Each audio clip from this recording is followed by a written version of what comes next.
Hey guys, just wanted to make a quick little video showing how to replace the center and spring on an FC RX-7 manual transmission. I mean, I've been looking all over the place and I can't find any videos describing how to do it, so I figured I'd make one of my own. Now, that's a pretty common problem for FCs. What I think happens is the spring inside either breaks or comes loose, so it'll spring back from fifth and reverse, but it won't spring back from second or first and second into neutral. So this is really easiest to do with the transmission outside of the car. I have to do the rear main seal and the clutch anyway, so I figured I might as well get this done at the same time. I'm going to be learning along with you guys, so let's just get into it and see what happens. Okay, so the first thing I did is I removed this access plate here. That's just 4 10mm bolts you gotta remove. And keep in mind, even though I already drained the oil from the transmission, this is its own isolated system, if you will. So there will be transmission fluid in here, even if you've already drained the transmission. And I believe it's the same for both the naturally aspirated transmissions, which is what I got here, and the Turbo 2 transmissions. Now you can actually see here what's left of the old spring. See, it just goes right into here, the one end. Yeah, there are little bits and pieces of it everywhere. And I guess, oh, we got another surprise here. It looks like the spring underneath the bushings. So this is really nasty. Like I said, probably the first time it's been opened in 30 plus years. Okay, so the next thing you gotta remove is this check ball right here. This is what it looks like when it's out of the transmission. It's just a 19mm screw with a washer. Now make sure, it should go without saying, but make sure you don't lose any of this. You might have to sit on the transmission and use a breaker bar because it is in there pretty tight. Next up, you want to get rid of this spring here. You want to remove that. So all you gotta do, let's see if I can do this with one hand. So essentially you just pull the end of this up and over. That way it's not pulling the shifter thingy back this way. Alright, so up next, let's pop this thing here off and see what's inside. Now I've already taken out the 2 10mm screws, so let's see what happens when we pop that off. Got like a little some sort of pellet in the spring here. The orientation of that probably was important, so I guess I'll have to look back at the video and see which way that slid out. Okay, so at this point you should be able to drive this pin here out. We're just going to use this punch and hammer. Now this is probably a little bit overkill. I'd recommend something smaller, but this is what I had on hand, so let's see what happens. Probably be better to hit it on the edge rather than right down the center.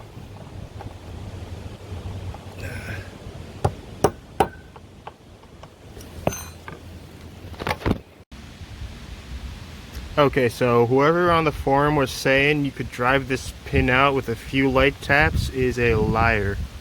Took me about a good 15-20 minutes to get the pin out of this hole here.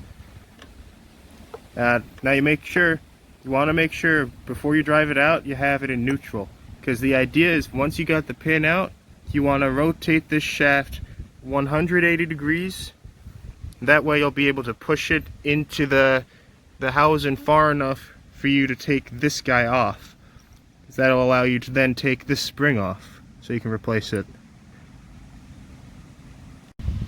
Okay, so what I'm going to do here is I'm going to take one tool and I'm going to stick it up front here.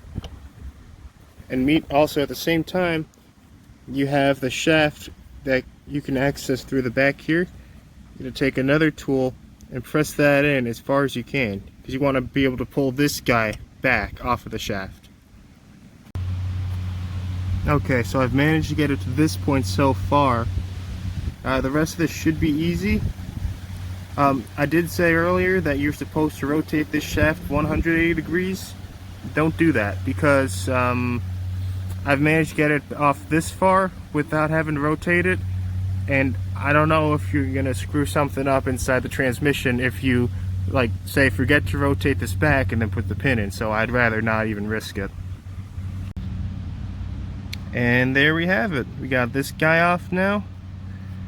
Now, all you gotta do is pull this spring off, throw that piece of trash away, and when you put the new one on, make sure it's in this same orientation. Just like that. You want to have the hook on the left and then the little L shape on the right. They can only really go in one way. As long as your spring is right up against the front of the housing, you're good to go. Okay, so you got the new spring on here. I found it easiest to put this spring on, then this little block piece. Then if you take your pick and you stick it up here, you can noodle this part of the spring around like that.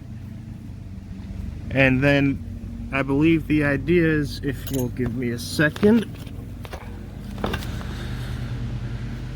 this part of the spring you want to sit to the left of the shifter, because that way when you're let's see, you shift this way, you push the cup that way, so that way the spring will act against the actual shifter and pull it back. I also should mention, it's important before you put this back on that you take some of your old oil and you lube up the inside, just so it slides along the shaft nice and easy. Now, the trick to getting this on the shaft without pushing that back into the transmission is you kind of sort of gotta wiggle it and push it gradually until you can line the holes up and put the pin back in, just like I think I went too far. Nope. Just like that. Okay, so remember how I told you guys that it has to be in neutral when you remove the little metal piece? Well, do as I say, not as I do, because I accidentally put it into gear. So when I tried to get it back, it would just jam up like that and the rod wouldn't go back to the proper position. So I had to take off the rear tail housing and get the forks back in neutral. I'll show you a picture of what I mean after this. So let's say you do end up in this situation. What you want to do is, if you're stuck like this and you can't get it back with the hole flat like that, it's because your selector fork is actually jammed in front of the actual the other forks. So what you got to do is you got to rotate it. Rotate it like so you can pull it back and up. And you want to make sure that hole is about center with the top of the hole. That way you can get it back and shift in normally. So now if I pull that back, it should go into gear. Hold up. It's hard to do this with one hand. Yeah, so just like that, I was able to get it back into gear with two hands. You'll notice how that hole is off center of the shifter hole there. So that means it is in the third gear.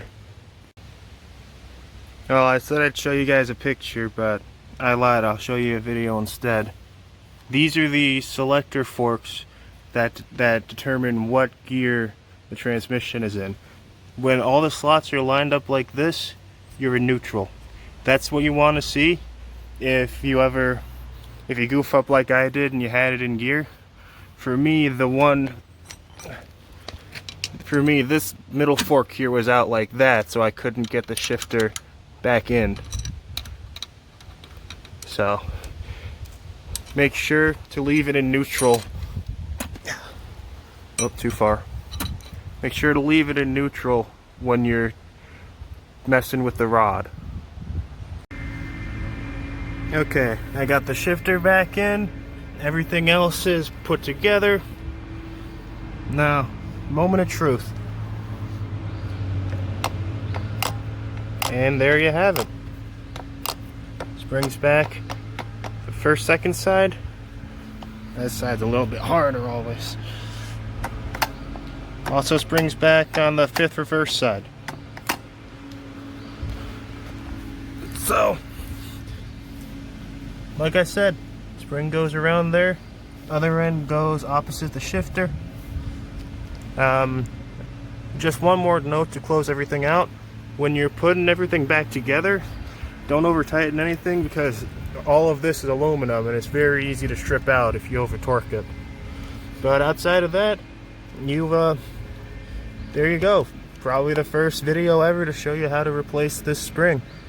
Now, it took me about 3 to 4 hours, but you know, I was working through it all on my own and figuring it out as I went along. So hopefully it'll take you guys less than half that time. Thanks for watching.